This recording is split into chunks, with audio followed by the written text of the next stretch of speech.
In this episode of the I Can't See You podcast, I talked to blind siblings Kerry and Brian Kijewski, who co-host a 1-hour radio show in Canada talking about advocacy, accessibility, and equality. I also have a couple of updates to give you as well. From Studio C, welcome to the I Can't See You podcast with David. He can't see, but he's got a lot to say and a face for radio. Hello there, and welcome to episode 90 of the I Can't See You podcast. My name is David, at David Benj on all the socials. I really appreciate you joining me for today's episode, and I've got a great one coming up. I've got Kerry and Brian Kijewski from Outlook on Radio Western up in Canada, and we'll talk to them in a couple of seconds. But before I get to that, I wanted to talk about a couple of other things real quickly. First of all, it's episode 90, and immediately when I saw it was episode 90, I thought, what happened in 1990? Liz and I got married, as I mentioned a couple of months ago. It was our 30th anniversary back on June 10th. So, episode 90 is the I Love Liz episode. And I guess I am most thankful for her allowing me to wake up every morning over the last 30 plus years. So the I Love Liz episode, we'll start with a couple of updates before I get to Kerry and Brian. First one being from last week's episode. We are still looking for a golden retriever puppy for pickup in a month or two. We settle on our house coming up shortly, so it would be great if we could welcome a golden retriever puppy. We've got a new name in the mix, elote, yes, like the Mexican corn, the street corn with the cheese and all the stuff on it. Let me know what you think of that, or if you have the lead on a golden retriever puppy, please reach out. I can't see you podcast at gmail.com. ICANTCU podcast at gmail.com. Remember, I can't see you sounds like a whole sentence, but it is only 7 letters long. You could also reach out via the tip line, 646-926-6350. And you can also call that number if you have questions or comments or show ideas. Please reach out. And I have to apologize for my voice today. It is breaking like I'm 13 again, and I don't know why. But if you do leave a message on that line, please let me know if I can use your voice on an upcoming episode where I may answer your question or comment about your comments. I'd appreciate that. And that would be very cool for an upcoming episode. So please reach out. And another thing that I wanted to touch on, I had mentioned my weight briefly last week. I am down to 154 and change. I was 154.2, I think it was today. And over the time that I've been losing the weight, I have lost 19 pounds. That was from the end of February until now. And, each month I lose between 1.5 pounds and 3 pounds. And as I lose more, obviously, each month I'm losing a little bit less. It was only about 1.5 pounds or so that I lost through August. And again, it fluctuates each day. I think my high and low in August was probably about 2 or 2.5 pounds difference in the 156 range to the 154 range. So, again, the biggest thing that I'm doing is just basically keeping a food diary via a spreadsheet so I can see that I'm eating between 1,500 and 1,800 calories per day, 1,800 to maintain, 1,500 to lose. So just trying to stay in that range. I'm not being as crazy about it as I was back when I lost the 85 pounds. But I started to gain weight as I mentioned a couple of episodes ago when I was changing some medicine for my psoriatic arthritis. So I wanted to stop with the weight gain, get back to the mid or low 150s, and, hopefully it'll stay there. Now let's welcome in today's guests. Kerry and Brian Kijewski from Outlook, heard Mondays, 11 a.m. to noon on Radio Western in Ontario, or later on podcasts from Apple Podcasts and Spotify.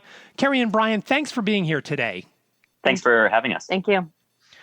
Brian, why don't you start off? You seem to be the catalyst for the radio show. So why don't you tell us a little about yourself?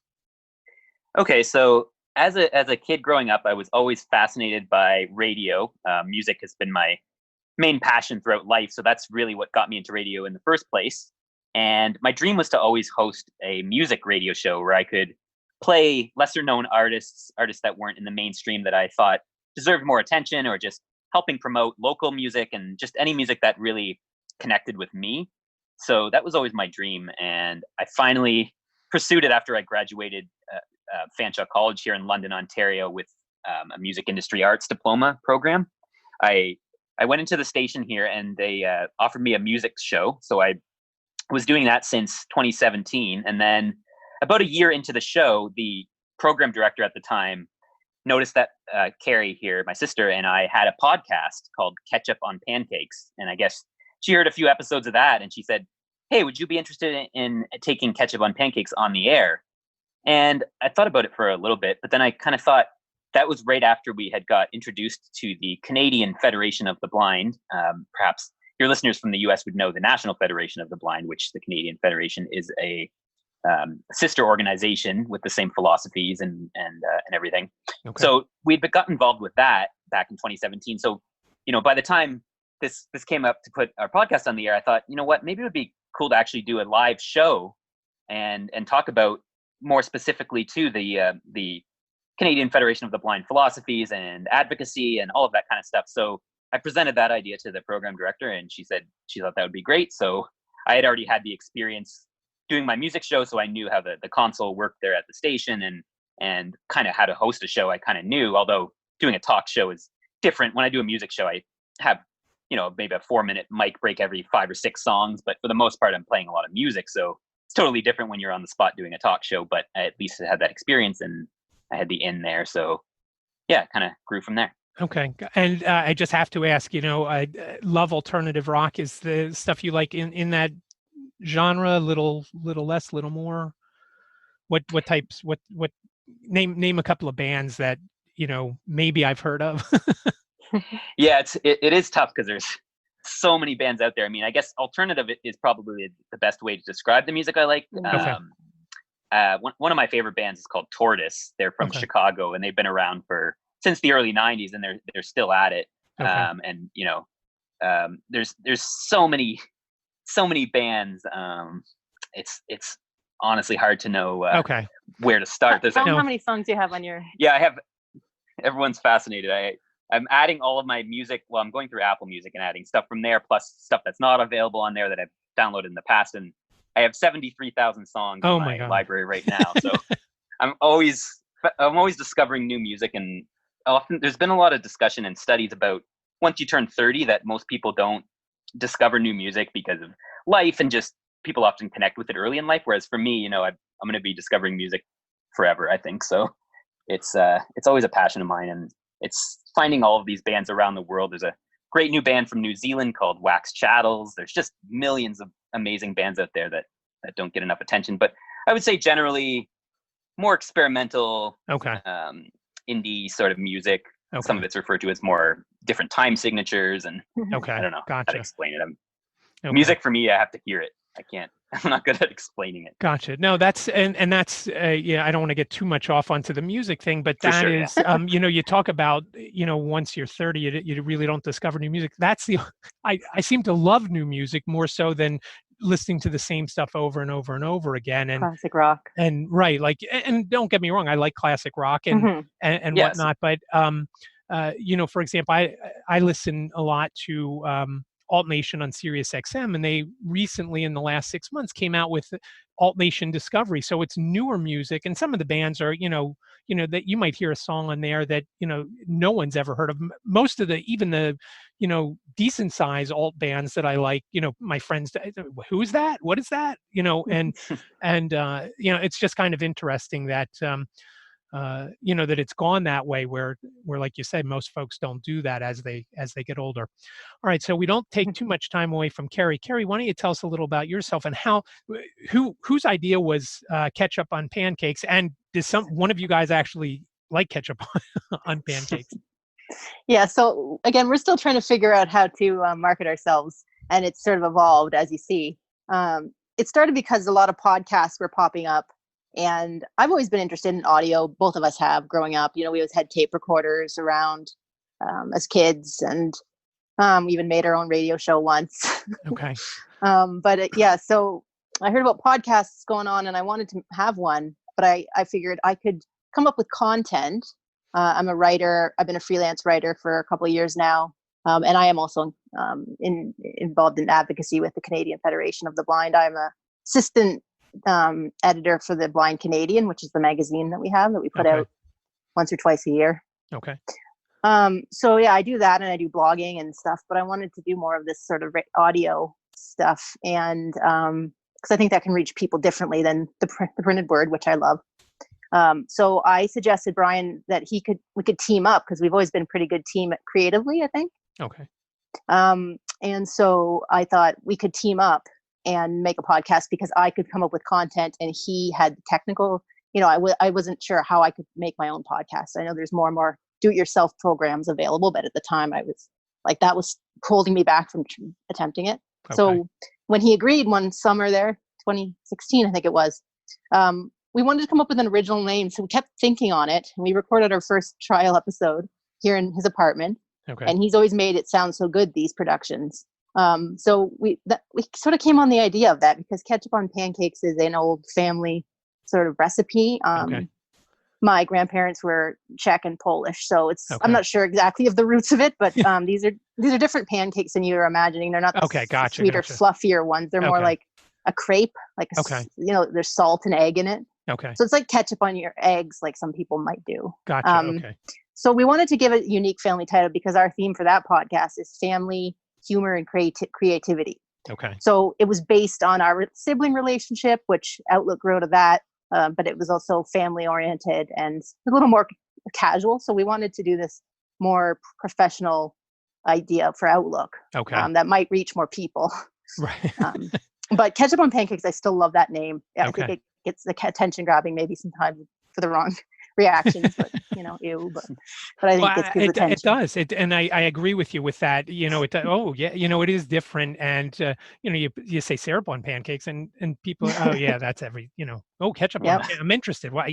I don't even know what it's about, and we'll say, oh, let me find out more. I gotta know. It's not all about ketchup on pancakes. Right. It's not a cooking show. So that's funny. And it's funny that you mention about audio over writing, because that's one of the things for me. Now I notice sometimes when I'm typing, I have some trouble typing, because of the psoriatic arthritis. And to talk, I'm standing here talking, here in my office, and it's easy enough to do. And I've always, like you guys, I've always had that side of me. When I was in high school, I did the sports on the high school TV show, and again, this is back before the internet and before the cameras were little teeny tiny things. We had cameras that were donated from one of the local TV stations and stuff like that. So I love doing that, and I thought that one day I was going to be on radio or TV, and of course I wasn't, and I went into business and have run businesses. But that's always been my thing. I've always wanted to be on radio, and when podcasting became such an easy thing to do, much more accessible. Yeah, it's just there's very little again, as I was telling Brian before we started, I basically have a headphones with the microphone on it, and I'm plugged into my computer, and I'd love, as I was saying to him, I don't have anything that's tactile, so my levels are usually a little weird, and I can't adjust it exactly because I can't feel it and I can barely see it. So it just made so much sense to do a podcast, and I love doing it like you guys do, and it's very interesting how similar our beginnings were. I just find that interesting, and as well as with the you guys with the CFB and me with the NFB. It's just amazing what and I can point out too, your show Outlook is very similar to what my goal is to show sighted people, hey, blind people can do more than what you think we can do. We can have regular jobs, and we can go from in my case suburban Philadelphia to Orlando to an event, or to New York, or to Washington. It's is it a little more difficult? Does it take us a lot more time to do a lot of things? Of course, but we can still do it. And and I think that's what's important, to show people that, look, we can do it. And it's not not every blind person is amazing, because we can do what you do on your own. Right. Exactly. Person. Right. So so tell us about Tell me about more about the CFB. I know that you guys are both involved, and I'm kind of curious. You are in your provincial affiliate. Do they have other within Ontario? Do they have smaller chapters, or is it just one giant affiliate, if you will? Well, that's our issue is getting the wider population of Canada aware that we exist. Okay. Because we feel so small in this giant, vast country here. So we're in Ontario, but a lot of this, all this started out west. Okay. So on the west coast in British Columbia. So so all of a sudden it just pops up here in Ontario because we got into it because of a friend of ours. I ended up going to guide dog school with him. Okay. In '98. Well, he got into advocacy the last several years, and he found the CFB. Well, he was living in the United States briefly. Yeah, so he met someone there and was living there for a while. So he discovered the NFB through there, and then coming back to Canada, I'm not exactly sure how it stemmed from that, but he kind of did some research and found out that there was a version of that here in Canada called the CFB, which we were in our 30s, we hadn't even heard of it. It's been around for 20 years, and we hadn't heard of it till years ago. And again, it's out there, like we said, out west from British Columbia to Ontario is quite the distance. So right. It just didn't. It hasn't. So it popped up with our friend Eric there, who got us into it and said, if we want to make things better here in Canada, they're not, quite where we want them. Then this is how we could do it. And so that he found them, and then he connected us with them, and so we've all been working together ever since, kind of. But we did start an Ontario chapter, but like I said, it's been hard to get the rest of Canada to know. So it hasn't hit all the provinces by any means and territories here.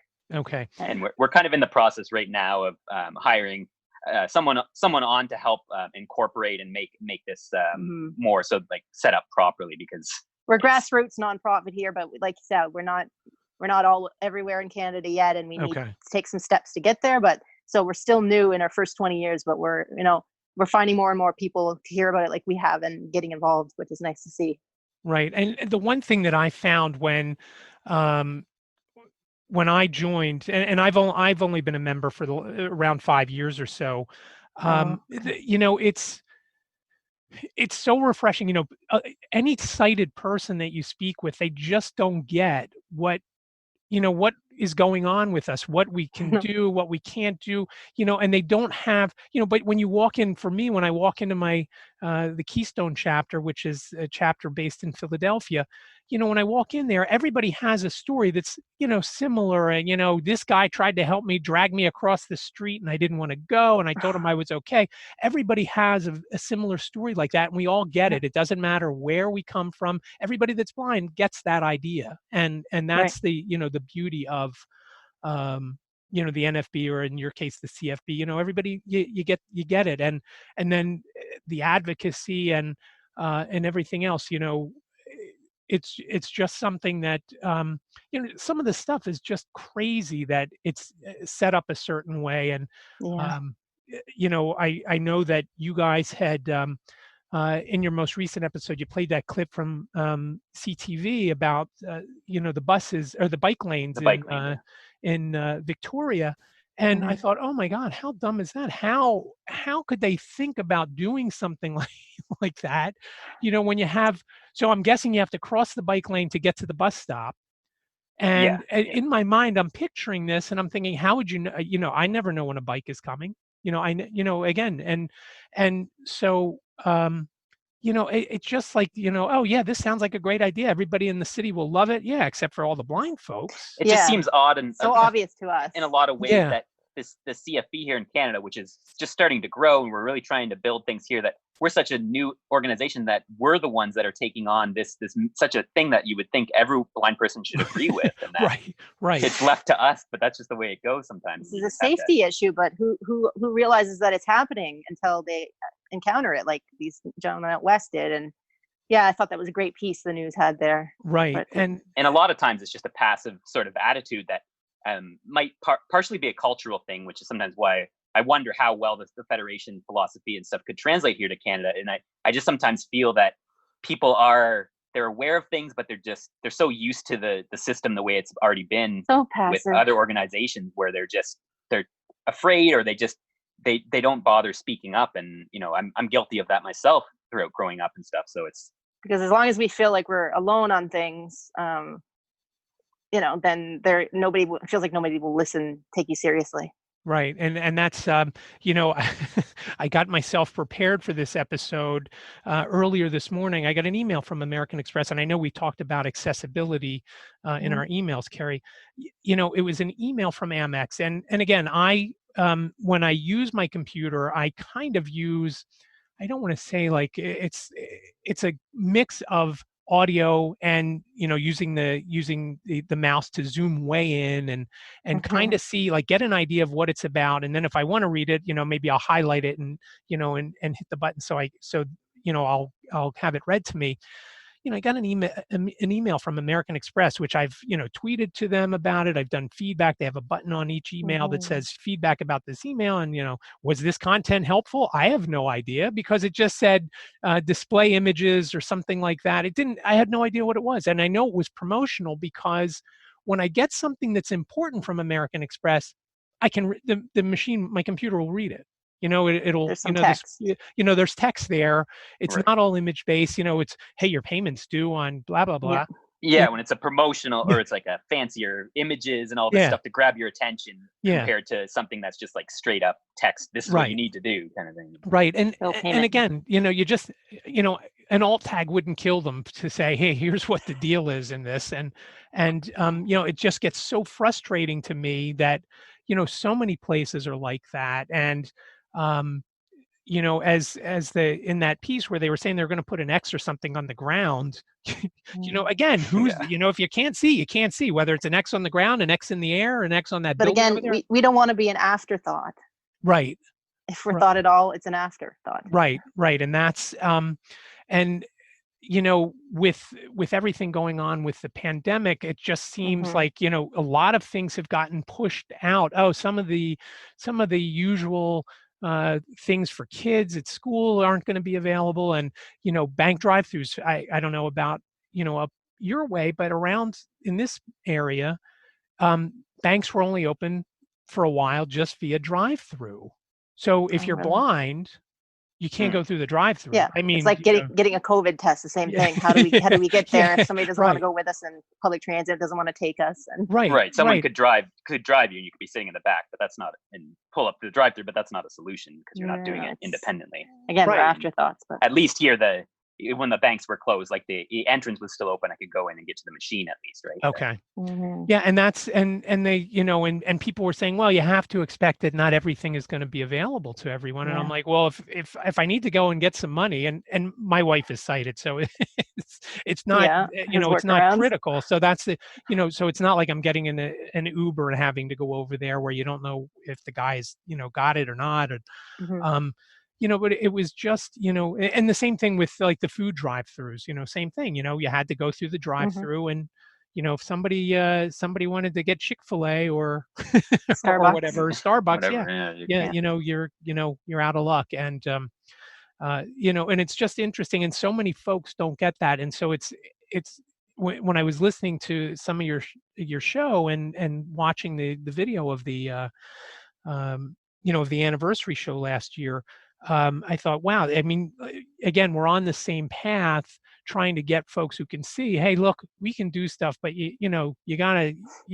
at least, get us to the table when things start. Consider us. Like you said, you can't be an afterthought. And so as far as your blogging goes, Kerry,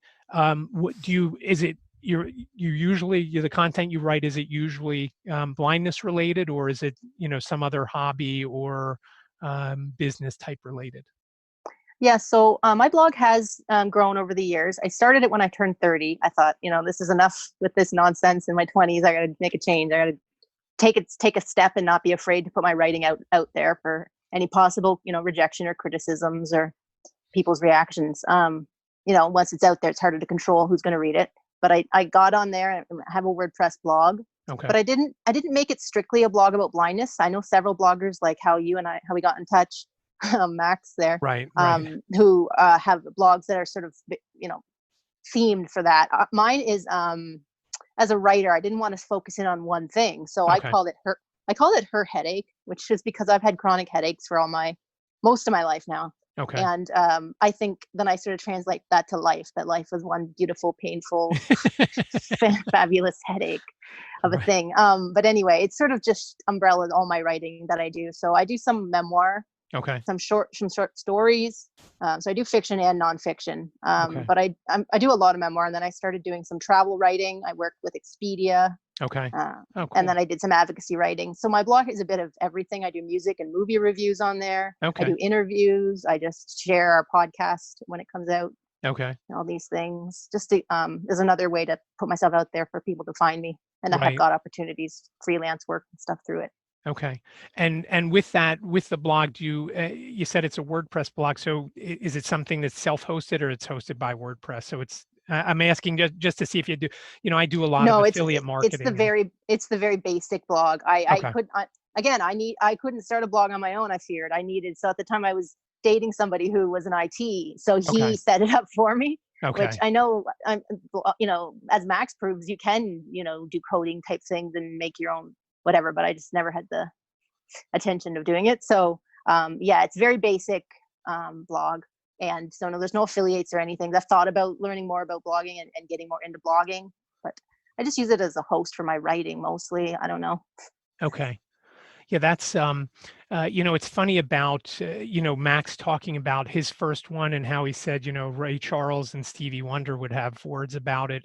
I've done web work since probably the mid to late 90s, and it actually for somebody that can't see, it was probably easier back then than it is now, because back then you could you type in the code and boom, there it is. Now everything, it's very visual based now. And I was telling a friend that I'm setting up this website and I'm setting it up on a different host and I'm using some different things. And you have to, using the screen reader to try and find what you have to you have to click this button to do this, and you have to check this box, and it just makes it a little more difficult to to get it done. Now out of the box it's beautiful, almost instantaneous, but if you want to do some customization, just it's an ordeal. So that's interesting. Brian, do you do any kind of blogging, or are you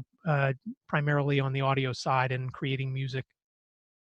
Yeah, pretty much on the audio side. I mean, I've definitely had more of an interest in the last few years with the CFB and advocacy on these topics, but still, generally speaking, the music show for me is the real passionate thing that I really put everything in, and the Outlook show for me is an amazing outlet to discuss this stuff. But yeah, I don't do a ton of actual writing per se.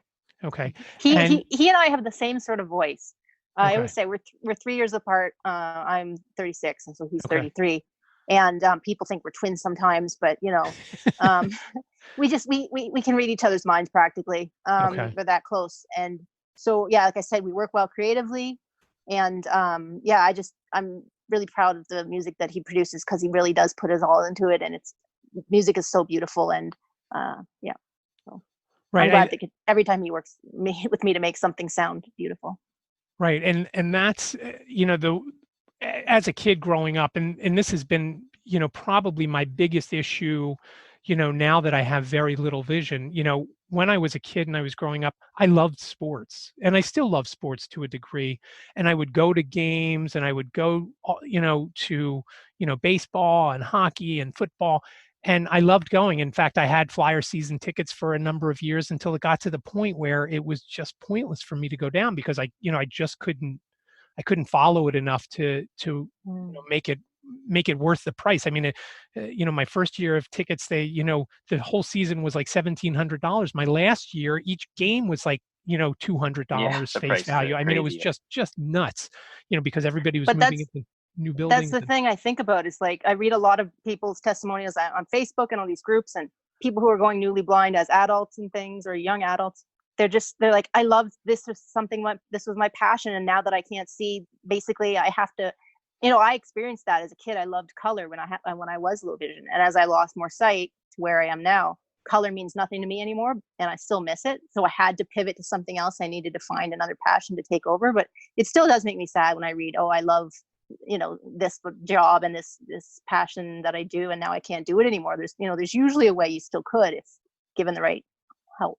Right. And as for sports, I've always found I was never into it really growing up, but about I guess 5 or 6 years ago, I decided, I was getting a bit older, and I can't always something to talk about. I can't always be doing music and to connect with my dad in some ways because he was always into sports.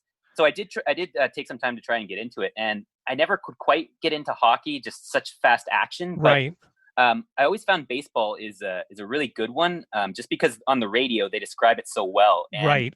It worked out well because our friend Eric that we were talking about earlier, who introduced us to the CFB, he would go to baseball games, and the radio signal is perfectly in time with the game. So we would go in with our radios, put in earbuds, and we would have full description of what was going on in the game, and then we're in the environment and we feel like we're fit in just like anyone else. And it is quite the experience to be able to still to do that. So right. And that's and that's what I was getting to, if the difference between watching on TV, and again, because I have a little bit of sight, I had a game on last night, and just the glare, as I always say, I can't see much, but I see glare perfectly, and it just, it just is killer.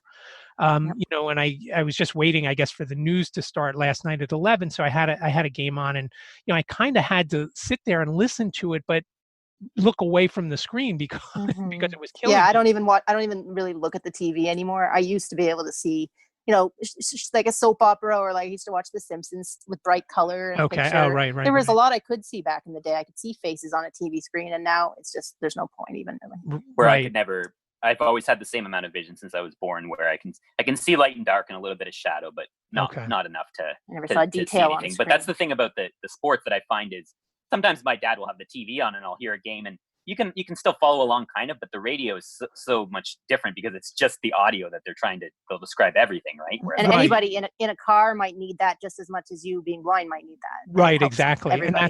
And I had the Phillies were on the other night on ESPN, and the three announcers, I had no idea what was going on in the game. I knew that, they were talking about all sorts of things, and every once in a while they went, oh yeah, that's a ball. And, they go back to telling a story about, how, Alex Rodriguez did this or that or the other, whenever.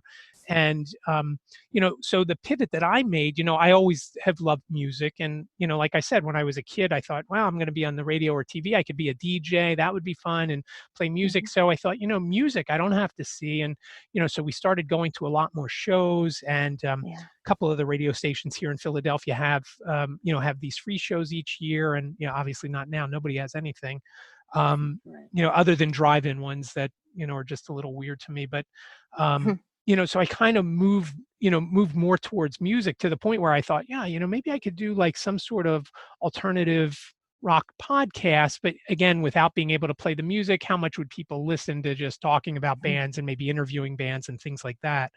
But yeah, it's just something that, and everybody, when I was getting mobility instruction, the girl who was training me said, you're going to have a lot of trouble because you're a very visual person and you don't have much vision.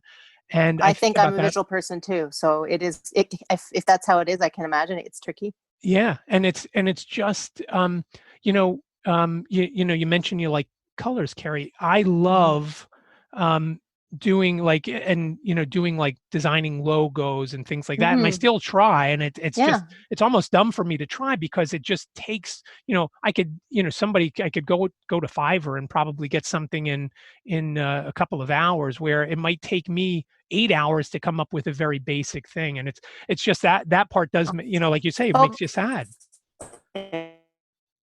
Oh yeah, that could have been my internet. Something just cut out there, but I don't think it didn't affect you, probably. Yeah, no, as I was saying, like, we all just kind of got to get over it, I guess, and move on and find new passions if there is something we really can't do now. But it makes me sad for others, and it still makes me sad for myself. I have my days where I think I've dealt with it and put it behind me, and that I'll always have that memory, but I worry that it'll fade even more over the years.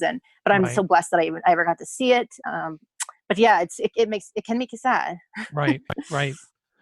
So, so as far as things, I'd like to know, as far as like accessibility on things in Canada, and I don't know if you even know how different they are from from the U.S. Do you have any ideas on how things go? Like when, for example, they started around here.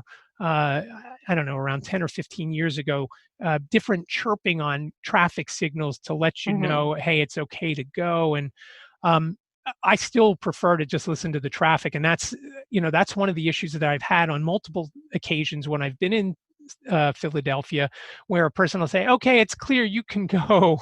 And I'm like, okay, but I don't think the lights change, because I know I hear a car still stopped over there. So I'm not comfortable. Oh no, go ahead, it's okay. And no, I'll wait. And so I don't know if things like that have happened, Well, that's the thing. We don't wait around for sighted people to help us get somewhere. That's the point of what we advocate with ourselves growing up blind and in CFB, that, we need to help each other and help everyone be able to get around on their own, so they're not sitting and waiting for the next sighted person to come over and show them to a seat, or the next person to help them cross the street. And people, it gets really touchy, the conversation.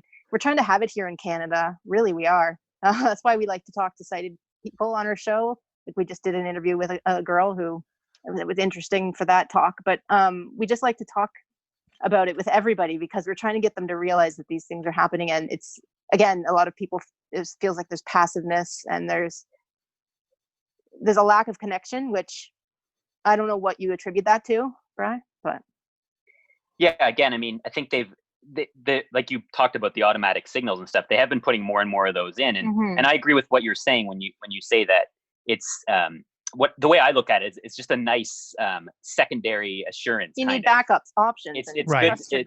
I still definitely listen to the cars, my parallel to me, and see if there's any turning traffic, if it's an advanced green, they'd call it, or if it's totally safe to go. Like, I'm still focusing on the traffic. I don't want to just trust on something else. But it does give me that second, a little bit of confidence having that as well. But yeah, I agree. I think, like, overall things are accessible on a whole. Like, they're not, and I'm also not the type to complain. I like to, I problem solve, and I try not to complain that easily. But I do think a big part of it is that Canada is just such a big country, and obviously they have multiple organizations for the blind in the US as well. But I just think in Canada, the fact that our population is so much smaller as well, that we're just so spread out and we're not connecting in the way that we should be. And we have these organizations like the CNIB who are speaking for blind people, when really, I don't know what their beliefs are. There's a lot of sighted people in those organizations. And I just think until we really all bind together as one and realize that we are all in this together, then things won't quite change to where they need to be. So that's the main reason. We're basically a metaphor. We're always going to wait for someone sighted to come help us cross the street. We're trying to get out of that. We want to be able to work with the sighted community, obviously, in partnership, and to get things done in society. We believe in integration, really, but it's just we have to start somewhere, I guess. But right, and I think that's. I pride myself on being independent, and I guess some people look at you and they say, "Oh, I'm going to help that guy whether he needs it or not." It's a touchy conversation we've discovered to have this with sighted people. It's like with Black Lives Matter. It's all these issues. Like, as soon as you bring it to the other group of people, there can be some, feeling of, they don't want to. Yeah, people will say, "Oh, I was just trying to help," and it makes someone feel good to help, which isn't a bad thing. But the problem is, and again, it depends on the people. Like, obviously, if it's a group of close friends that I've known for years and years, they don't look at me any differently. But society as a whole still has these overall stereotypes, and when we're always asking for help and we're always getting that from the public, those stereotypes just continue until it's a pity stereotype, and it's that we, I believe in independence and dependence, like interdependence. It's everybody depends on somebody for something, but when we do it, it's seen as charity or pity, or we don't want to wait for someone sighted to help us do things like cross the street. We need to know how to do that by ourselves, but we also, if people want to help, and that is a genuine reaching out to make connections and for them to know blind people in society, we really deserve to be asked for the help if we want the help. We have some degree of consent in there. Right, exactly. Nice. Not just grabbed and say, "Here we go, we're crossing the street." Right, exactly. But it's hard. It's harder than we realize to bring this up. Right. And that's, and like you say, if I need help, if I'm like wondering where I am and where I've got to go to get someplace, I'll ask. But if I'm not asking, I'm good. And and we feel like we can't sort of what we say is structural discover our surroundings, because somebody sighted looks at that and says, oh, that person is lost and I need to help them, and they're wandering aimlessly, and you know, they look at us and they can't get past that. It's like when you hit something with your white cane and they're like, what, careful. And it's like, well, this is why we have the cane. Thanks. We're fine. Sorry, we tapped that thing, but it's not that big a deal. But yeah, or when you come up to a set of stairs and people are like, would you like the elevator? No, it's all good. I need the exercise. People in wheelchairs need the elevator, and we sometimes use it, but we don't need it. No, we need to do the stairs without falling on our faces. Right. But right. I mean, And we try to put ourselves in the sighted perspective. And it is a balance, because you don't want to offend people. Like, you don't want to become off too offensive or defensive or whatever it is. Where you don't always want to be angry. Yeah. Right. Yeah. You're never going to get anywhere if you don't have the time to actually talk to someone and explain it to them. And you don't always have that time. You know, when I was living in Toronto there for a few years with my roommate, who was also Eric, who we've been talking about. Okay. You know, he was so independent every day, going out every single day. And if you're doing that every day constantly, and there's constantly people grabbing you, you know, eventually it is hard to always be respectful. And eventually sometimes you do snap a little bit. So everybody has, you know, we're in a mood that day. You happen to be going through something, and people grabbing at you the whole way you're trying to get somewhere is just not acceptable. Right. And that's, and it is that balancing act that, you know, that folks, you know, if you're late for something and you're rushing and you know where you're going, but somebody decides they want to help you, but then they're grab my arm. At least they know. They throw you off. Yeah. I nothing more I like than when I'm walking down a city street and there's somebody walking in front of me that has, you know, heavy sounding boots or whatever that I could follow, and they're walking at the nice pace that nothing better than just following that person as long as I can. So distracting if you you must keep your ears out for other things. Yeah. Know your surroundings. Yeah. No, there's a whole thing that goes into it that sometimes hard to relay to people. So as far as your show goes, I know that you, I saw on the video, and I'll link to the video and to your SoundCloud page in the show notes of this. As far as your show, you have guests. It seems like you have them maybe once or twice a month, it seems. And how do you go about looking for folks to come on your show? Well, usually that's my job. Okay. As a writer, I'm sort of interested in all that sort of thing. I've done in literary interviews and things. I love to learn from other writers and make connections in that area too. Okay. So I've just discovered a lot of people in my time, and then so I've gotten more. I got it more into the advocacy side of things, and I just started following. Facebook was a big one. I started following everybody on Facebook, all their public pages, to see what people were saying in the US and around the world, and in Canada, my own country, and got to know different people with different disabilities. And so there's endless topics to talk about, I think. But I just started, reaching out to people and, saying we have this show, and, like I said before, doing cross work with each other. Sometimes they help us out and then we help them, and you learn from each other. And so I've just been reaching out to people and sort of not being afraid to maybe get a no, because you will never get a yes if you don't try. Right. Exactly. And we've really been trying to get a mix of guests who are blind and guests who aren't blind, that still are helping have out. Something to contribute on the topic we may be talking about, an interesting story. Right. And I've found too with COVID here, we never quite had the phone systems set up in the studio properly to take calls. We did do our first interview over the phone. No, we did two. That's right. And we had, the first one went a little bit better. The second one took a while to get set up, but since we've been doing this virtually from home, I've just been using my phone with FaceTime or Facebook Messenger or whatever it may be, and it's a lot easier, I've found. So last few months we've really picked up on the interviews. Well, like we said, we miss being in studio, but it is a different situation. But this is the thing, that a lot of things have been revealed, ableism and all these things since the pandemic, but also things have been revealed and things have gotten easier. Like, I don't have to go to all my doctor appointments in person now, right. Other than a few that need to see me in office. Most of them can just do a report over the phone. And, again, that's not good to lean on that. It is good to be independent and be able to go out and travel when you need to get somewhere. But the pandemic has really brought everything to us, even more than the internet and sort of things have done in the last couple of years, and making podcasting so accessible, for us and everybody.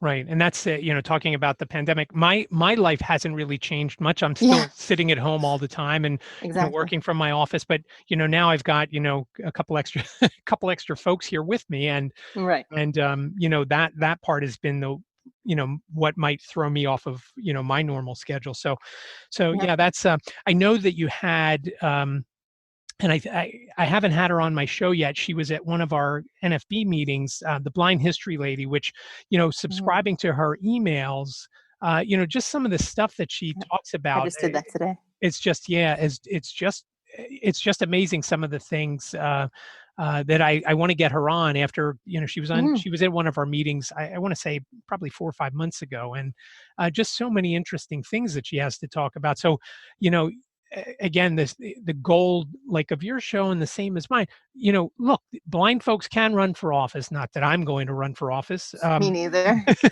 I got Yeah, to it's not to say we advocacy. still don't have our own. Everyone has their own skill sets and interests, but as a Right. whole group of everyone, it's a diverse. We're definitely group of not the people, first like blind any- people doing radio shows in podcasts, but Right. but that doesn't mean that our shows have any less value. We have just Right. as much to contribute, and we deserve the more voices, the better on these things. Exactly. And so with your show, is it streamed live on the internet? Yeah, it is actually. It's from the university station, which is pretty close to where I live here in London. Okay. Radio Western. So radiowestern.ca/stream is the Okay. stream address, and it airs Mondays at 11 a.m. It's in and around that time. Lately, it's been kind of confusing because they've been programming everything remotely. So sometimes if one show goes too long or too short, it gets. Sometimes we'll tune in at 11. It's like, shoot, our show's been on for 20 minutes. People just tune in at 11. So, All right. but at least we have it as a podcast as well. So Right. people don't catch it live. But for me, I still love that live. I mean, it's not live. It's what we technically miss now, that we don't go into the studio. now that we're not going into the studio, but I still just love the fact of radio, and I don't want that to go away. So I think it's still amazing that we're not just a podcast, we're also a radio show broadcast on the FM dial. And Right. Radio Western is so great to us. They've given us this platform, and it's getting us on the airwaves, and we appreciate their support. Right. And the use of the great studio. So Exactly. so that part is good too. But it's amazing the studio Brian can create in his apartment also. So Okay. making it work. I'm so looking forward. As I was talking to Brian before we started recording, I was, when we move, the office that I have right now, the office that I have is like 5 by 5, and it doubles as a closet, hence the name Studio C. When we move, I'm going to have, maybe 10 by 10, 12 by 12, something like that. So, I'll have the proper setup with, like I said, the boards and everything else where, I can hopefully sound a little better and maybe do more with video and things like that. Again, you talk about doing video and not having much vision. It's, just like it's talking about difficult photography. to have a YouTube channel or something would be more difficult. I've had that thought too, but I would need more help on that or training. Right. I like to keep it audio, but yeah. Right. And set, I think once it's set up, I think it's probably good. It's the fact that if you had to go back and edit it, that's when it become tricky. But we wanted to videotape or record our 1 year episode there that you referred to, right. Just so that sighted people could see an image of blind people in the studio with the equipment, working the equipment, and just to have a presence and something special to do for our 1 year anniversary. So we're almost hitting our 2 years here. Right, coming up in a next couple of weeks, weeks, right? Yeah, so we're going to be sharing that video around again. So thank you for Oh, sure. focusing on Yeah, it. that's and it's great that that you have been doing it for so long, and I'm guessing you said in that episode it was your 41st or 40th episode. So did you take off, like when school was closed? Did you not do it? Did you have off for the summer? How did that work? No, I mean, since the station officially closed at the end of March, or at least there was a couple people that were still allowed to get in there, obviously the manager and stuff like that. The radio can't just totally go off the air when it has a license. I'm glad. Yeah. But yeah, at the end of March, that all kind of happened. And right away, even in the past, I think a couple times when I was away, I sent in one of my music shows, and and we did that actually with a couple Outlook shows as well in the past. So right away they were like, yeah, we can program this all remotely in our system. So we didn't end up really taking. We take a week off here and there. But yeah, every now and again a week comes off and we play a repeat. But yeah, I think today we just recorded our 80th episode. So oh wow, okay. So we're coming along here. Yeah, that's great. And that's I was just curious because I, with the exception of missing 1 week, 3 or 4 months in because I was traveling, I've put one out every week, and it's been kind of funny for me to see how some people record so much into the future, that I was listening to something and I actually stopped. I stopped subscribing to it because it was so outdated. The show was recorded in December. And I thought, "Hey, you're just putting this out now. Why were you why were you sitting on this?"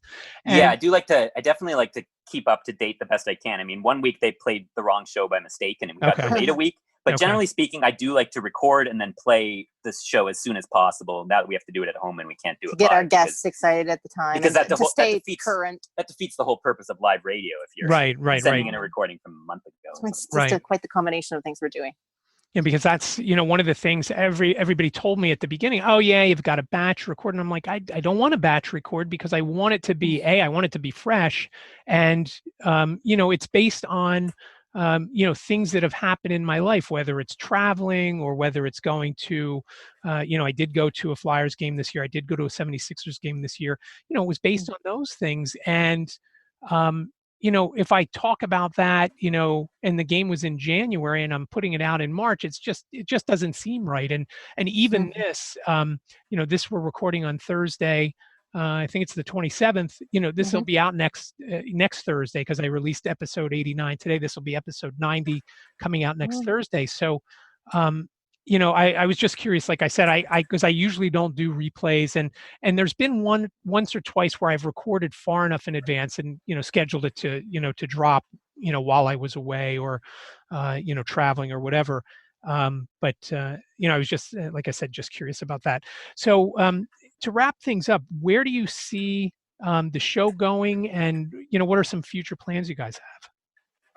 Well, it was just, we actually got quite a bit of media attention right off the bat last year, which made it difficult because it's like when somebody gives you a birthday present and then every year they feel like they have to top the last present, right? And if you know somebody for 30, 50 years, that gets really complicated. Right. So if you still want to put the same passion into something because you care about it or them.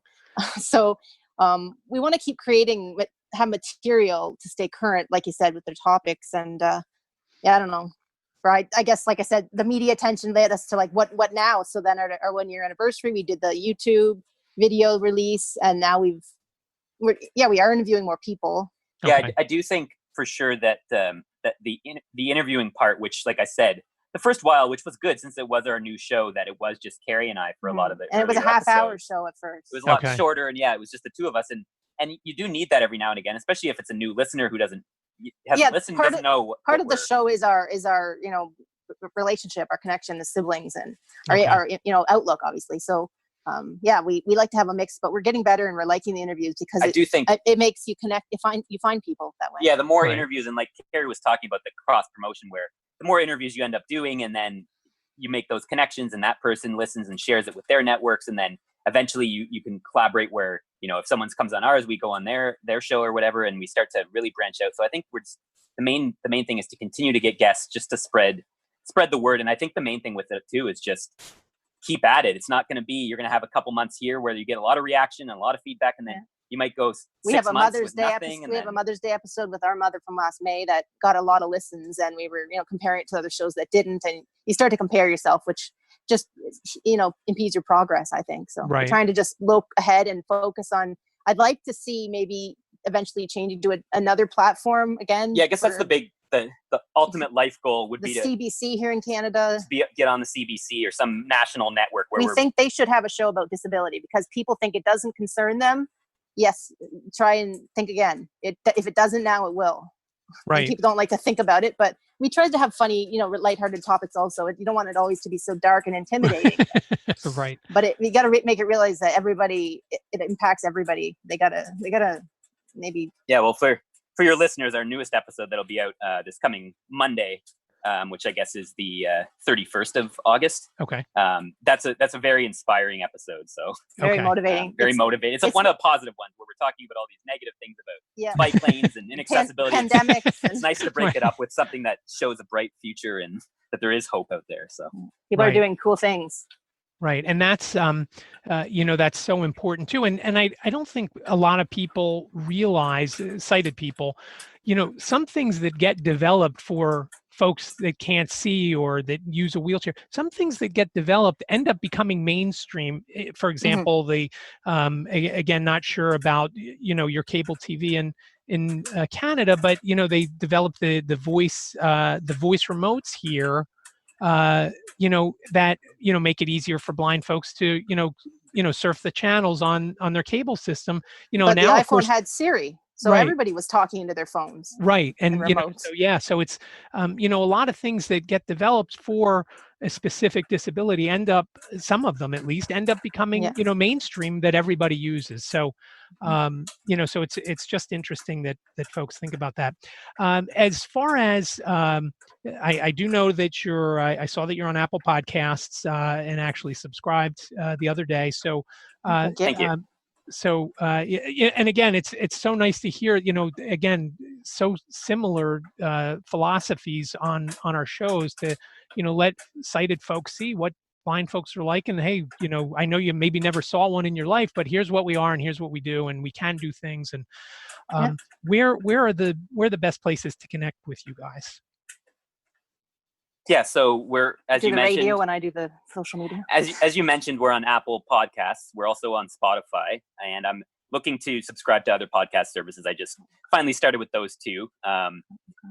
We're hosted on SoundCloud as well, and all of these places, if you want to find us, you search for Outlook on Radio Western. So any of those podcast services I mentioned, Outlook on Radio Western, and SoundCloud.com/Outlook on Radio Western, and email is outlookonradiowestern@gmail.com. Yeah, we're always looking for people if they have an interesting subject they want us to cover, if they're curious about if they're from the USA and they want to know what's happening in Canada, or across make connections. Please email us there. Okay. But we do have a social media, so we're on Facebook, facebook.com/Outlook on Radio Western. But on Twitter, we are Twitter @OutlookCFB. Okay. So yeah, those are the main ones to find us there. Okay. Kerry and Brian, I really appreciate the time today. It was nice speaking with you. And I have to tell you, you're my first international guest. And so you have that distinction. And I have to tell you, I'm in a fantasy football league with a bunch of other blind folks. And the guy that has won the league either 3 out of the 4 years or 4 out of the 5 years is based in Montreal. So right on. Kind of weird, but yeah, he knows what he's doing.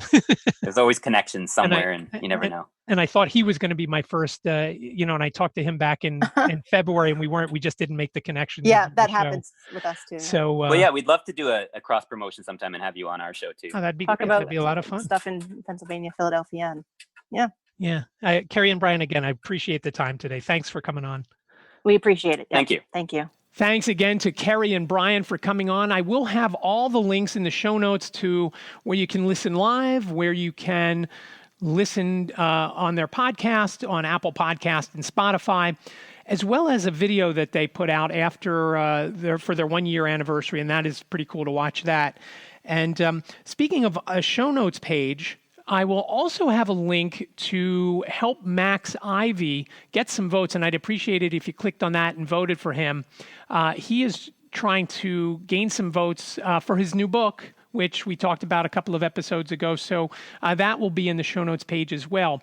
Also in the show notes page is a link to the Believe You Can 2020 talent show, which this year is virtual, obviously. But I'd appreciate it if you go to BelieveYouCan.live and purchase the ticket. Individual tickets are only $10. You could also buy a watch party ticket for $25. And those proceeds benefit the Keystone chapter of the National Federation of the Blind of Pennsylvania. And we hope to have this every year. Obviously, in upcoming years, we hope to actually have it on a stage somewhere. But this year, it is going to be virtual via Zoom. And again, BelieveYouCan.live. And I thank you for going there and purchasing a ticket in advance. It's greatly appreciated. It's in trouble this year raising funds for our Keystone chapter. Not that the talent show is all about that, but the more people that watch can then vote on who wins the valuable cash prizes. I will not be singing on it, so don't worry. I do appreciate you listening to this episode, the I Love Liz episode of the I Can't See You podcast. Please reach out to me, ican'tseeyouPodcast@gmail.com. or 646-926-6350 with questions, comments, show ideas, and whatnot. Thanks again for listening. Stay safe. That is, stay safe and be well. And I'll talk to you next week. Thank you for listening to the I Can't See You podcast. Follow David on Twitter. He is at David Bench.